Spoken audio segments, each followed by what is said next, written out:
الرحمن الرحیم۔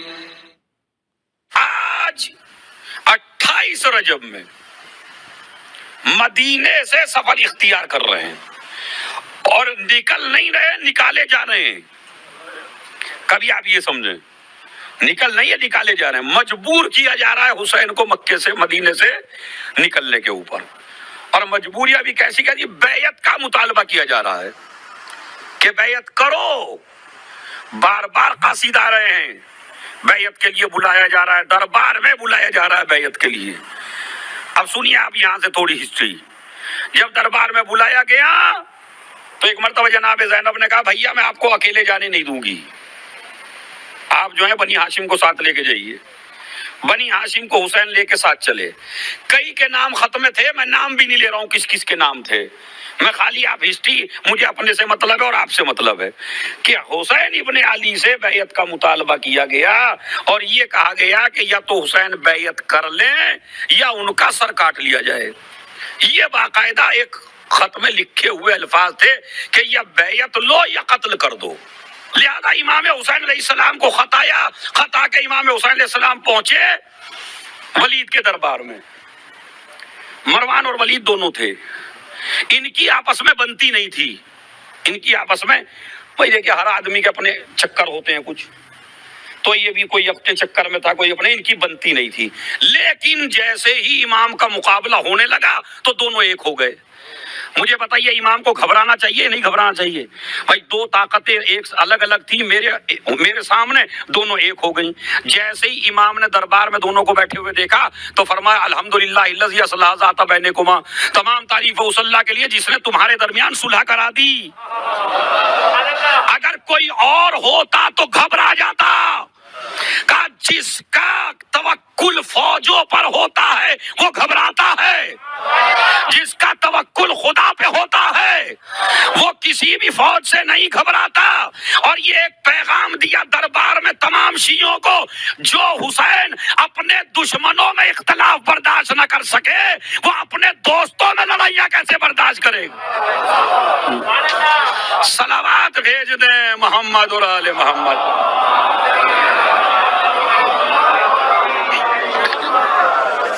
تو جب حسین کو یہ گوارا نہیں ہے میرے دشمن بھی لڑیں، حسین ابن علی کو یہ گوارا کیسے ہو انجمن لڑیں، ماتم دار سے لڑے، ایک امام باڑے کی ٹیم دوسرے امام باڑے کی ٹیم سے لگے، ایسے لڑ رہے ہیں جیسے اپنے باپ کا کر رہے ہیں۔ بھائی یہ حسین کا ہے، حسین سب کے ہیں۔ حسین، یہ غلط فہمی ہے تمہاری، حسین شیعوں کے ہیں، یہ غلط، خدا کی قسم سب سے بڑی غلط فہمی ہے۔ حسین شیعوں کے نہیں ہیں، حسین مسلمانوں کے نہیں ہیں۔ اسی لیے جوش یہ مسئلہ پہلے ہی ختم کر گیا تھا، انسان کو بیدار تو ہو لینے دو۔ ہر قوم پکارے گی ہمارے ہیں حسین، ارے جوش تو نے کتنا بڑا جملہ کہہ دیا، انسان کو بیدار تو ہونے دو، مسلمان کو نہیں، شیعوں کو نہیں، مومن کو نہیں۔ اس لیے کہ جوش بتانا چاہتا تھا حسینیت کا تعلق ایمان سے نہیں ہے، انسانیت سے ہے۔ اب جو انسان ہوگا وہ حسین کو مانے گا۔ اسی لیے کون سا مذہب ہے جو حسین کو نہیں مانتا؟ دنیا میں جو خدا کو نہیں مانتے وہ حسین کو مانتے ہیں۔ اسی لیے چونکہ حسین نے قربانی دی اللہ کی توحید کو بچانے کے لیے، تو اللہ نے کہا کہ اگر پوری دنیا بھی اب طاقت خرچ کر لے گی مگر تیرا ذکر میں مٹنے نہیں دوں گا۔ گلی گلی تیرا تذکرہ ہوگا، کوچا کوچا تیرا تذکرہ ہوگا، ملک ملک تیرا تذکرہ ہوگا۔ کوئی جگہ ایسی نہیں ہے جہاں حسین کا تذکرہ موجود، مگر یہ ہم نے باقی نہیں رکھا ہے، اسے خدا نے باقی رکھا ہے۔ تو نہ ذکر حسین مٹا آج تک، نہ نسل حسین مٹی۔ ارے شارجہ والوں، میں نے تو بڑا اعتبار کر کے جملہ کہا تھا، نہ ذکر حسین مٹا نہ نسل حسین مٹی۔ ہونا تو یہ چاہیے تھا جن لوگوں نے کربلا میں سب کو قتل کر دیا تھا ان کی نسلیں آج تک باقی رہتی، اور جس نے سب کچھ قربان کر دیا تھا اس کی نسل اب تک نہ ہوتی، مگر واہر کرم خدا جو قاتل تھے ان کی نسلیں ختم ہو گئی، حسین کی نسل اب بھی باقی ہے۔ دربار میں گئے، خیر وہ بھی میں چھوڑتا ہوں. پھر دربار میں گئے اور یہیں سے ایک پیغام سن لیجیے گا, ایک حدیث پڑھ کے پھر مصائب شروع کرتا ہوں. صلوات بھیجے محمد والے محمد پر.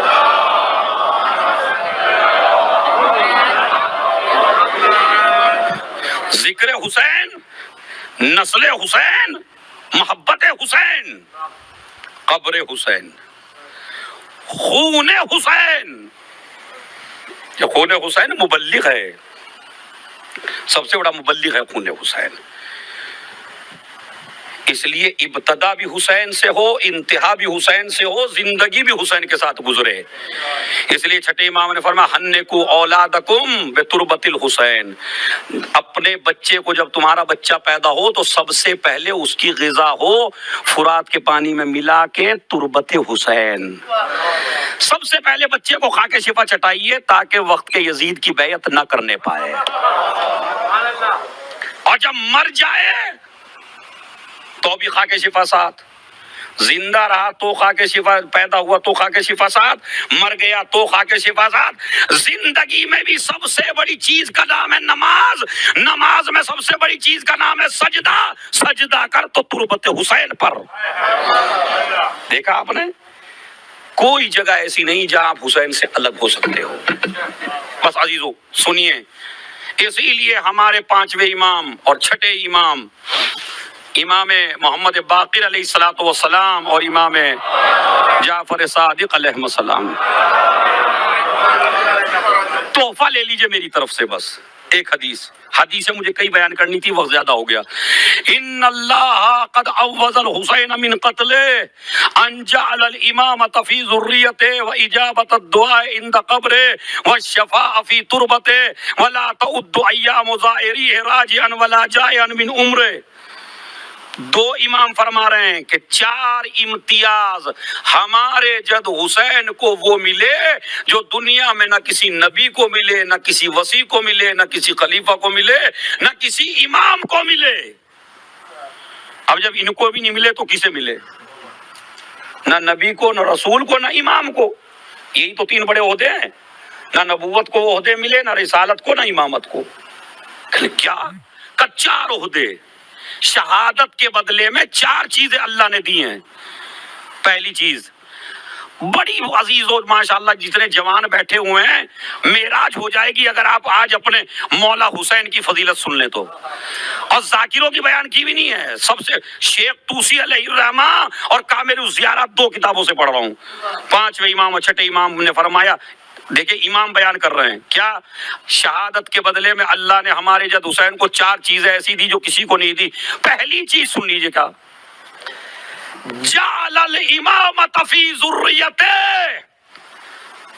حسین کی پوری نسل کو امام بنایا.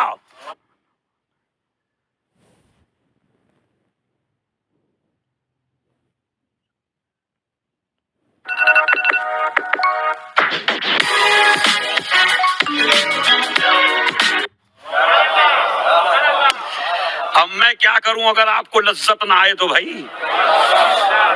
اللہ نے کیا کیا, تمہاری پوری نسل کو امام بنایا, حسین کی پوری نسل کو. زین العابدین ان کے بیٹے, پھر محمد باقر علیہ السلام, پھر چھٹے امام, پھر 7ویں امام. یہ 9 امام کس کی نسل میں ہیں, اور ایک اب بھی ہے یا نہیں؟ تو اب اس سے بڑی حسین کی جیت کیا ہوگی؟ تیسری چیز, تیری قبر کی مٹی میں شفا رکھی.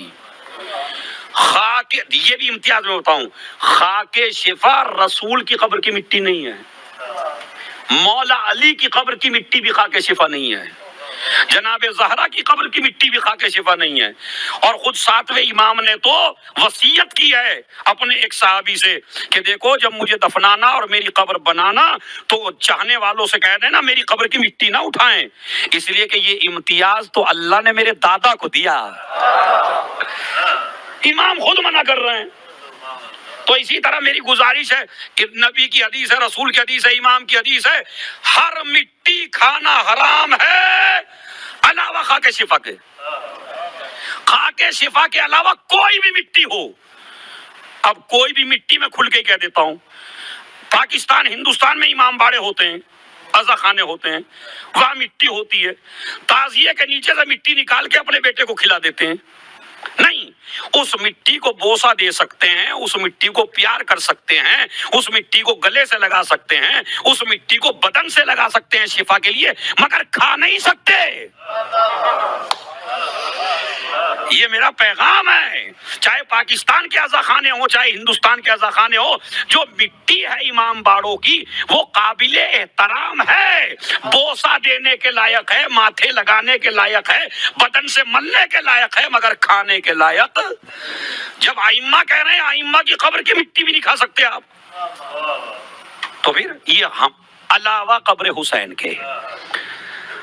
چوتھی چیز، ولا تعد ایام زائری راجعا ولا جائعا من عمرہ، جتنا پیریڈ زائر کو لگتا ہے زیارت امام حسین کرنے میں، مطلب 2 مہینے لگے آپ کو زیارت امام حسین کرنے میں، یہ آپ نے 50 دفعہ زیارت کی امام حسین کی، اور 50 میں سے مثلا آپ کو 3-4 سال لگ گئے مثلا زیارت کرتے کرتے، اور آپ کی عمر ہے مثلا 60 سال کی، تو اللہ آپ کو 63 سال کی زندگی دے گا، ان دنوں کا شمار آپ کی عمر میں نہیں کرے گا جو آپ کے زیارت میں لگے ہیں۔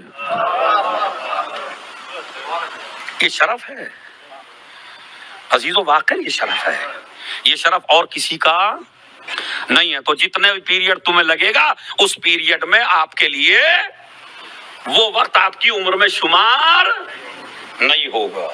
کیوں؟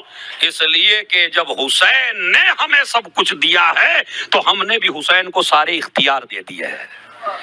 ہر اختیار ہے حسین کے پاس، ہر اختیار ہے۔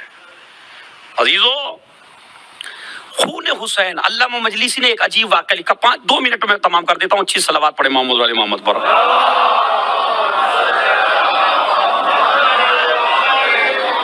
آج مجھے ایک بہت بڑا فلسفہ ملا، خون حسین مثلا دیکھیے کہ جب انسان نہ پہنچائے ذکر حسین، میں پھر آپ سے کہا، آپ سمجھ رہے ہیں ہم ذکر حسین پہنچا رہے ہیں؟ نہیں، اگر آپ بھی قسم کھا لیں ذکر حسین نہ پہنچانے کی تو اللہ پرندوں کے ذریعے پہنچا دے گا، اللہ حیوانوں کے ذریعے پہنچا دے گا۔ پہلے کس کے ذریعے پہنچا؟ علامہ مجلسی نے لکھا اور نور الدین جزائری نے لکھا، وہ لکھتے ہیں کہ مدینے میں ایک یہودی تھا، دیکھیں خون حسین کس طرح مبلغ ہے۔ مدینے میں ایک یہودی تھا، اس کی بیٹی کے اندر 3 مرض تھے، جذام کی مریض تھی، کوڑھی، اور آنکھیں نہیں تھی، بالکل کھلتی نہیں تھی آنکھیں، اسی طرح ہاتھ پیر شل تھے، مشلول تھی، نہ ہاتھ پیر ٹھیک ہے، نہ بدن ٹھیک ہے، نہ آنکھیں ٹھیک ہیں۔ حد یہ ہے کہ مدینے میں رشتہ داروں نے اس سے پرہیز کرنا شروع کر دیا، تو باپ بیچارہ اپنی بچی کو لے کے ایک باغ میں آ گیا، اور ایک باغ میں اس نے اپنی بچی کو رکھا تاکہ کسی کو وبا نہ لگ جائے جو لوگ اس سے پرہیز کر رہے ہیں۔ رات میں اپنی بیٹی کے پاس سوتا تھا، اس کو تسلی دیتا تھا، اس کو دلاسا دیتا تھا۔ علامہ مجلسی لکھ رہے ہیں، اور 2 عالموں کا میں نے حوالہ دیا، اور میں آپ کو کتاب میں بھی دکھا سکتا ہوں، یہی رکھی ہے، تو اس میں یہ ہے کہ ایک دن باپ مدینے سے نہ آ سکا بچی کے پاس، یہ بچی اکیلی رہ گئی۔ اب جب یہ بچی اکیلی تھی تو اب نہ آنکھیں ہیں، نہ بدن ٹھیک ہے، ہاتھ پیر شل ہیں، اگر چلتی بھی ہے تو رگڑ رگڑ کے زمین پر، تو کیا کرے، بچی گھبرا رہی ہے، بابا نہیں آیا ہے۔ تو کہتے ہیں ابھی یہ گھبرا رہی تھی کہ ایک پیڑ سے ایک پرندے کی رونے کی آواز آئی، وہ پرندہ رو رہا ہے، بہت عجیب و غریب آواز میں رو رہا ہے۔ لڑکی نے محسوس کیا کہ اس پرندے کو کوئی اذیت ہوئی ہے، کوئی پریشانی، دیکھ نہیں سکتی، بالکل مجبور ہے، آنکھیں نہیں ہیں، کرے تو کیا کرے۔ تو وہ کہتے ہیں تھوڑا سا پلٹتے اس آواز کے سہارے، جس کو اللہ آنکھیں نہیں دیتا اس کو کانوں کی طاقت تھوڑی سی زیادہ ہوتی ہے، آواز کے سہارے اسی پیڑ کے نیچے پہنچ گئی جس پیڑ پہ وہ پرندہ بیٹھا تھا، اور پرندہ رو رہا ہے، اس کا بھی دل تھوڑا سا مایوس ہوا کہ پرندے کے رونے کا آپ کو ہی پتہ چل جاتا ہے، جب بل بلاتا ہے وہ بل بلا رہا۔ ابھی یہ لیٹی ہوئی تھی، اس کا دل رنجیدہ تھا، اور یہ وہاں لیٹی تھی، اوپر سے اس پرندے کے منہ سے یا بدن سے ایک خون کا قطرہ گرا۔ علامہ مجلسی لکھتے ہیں جیسے ہی وہ قطرہ گرا آنکھ میں گیا، آنکھ بالکل صحیح ہو گئی۔ ایک قطرہ دوسری آنکھ میں گرا،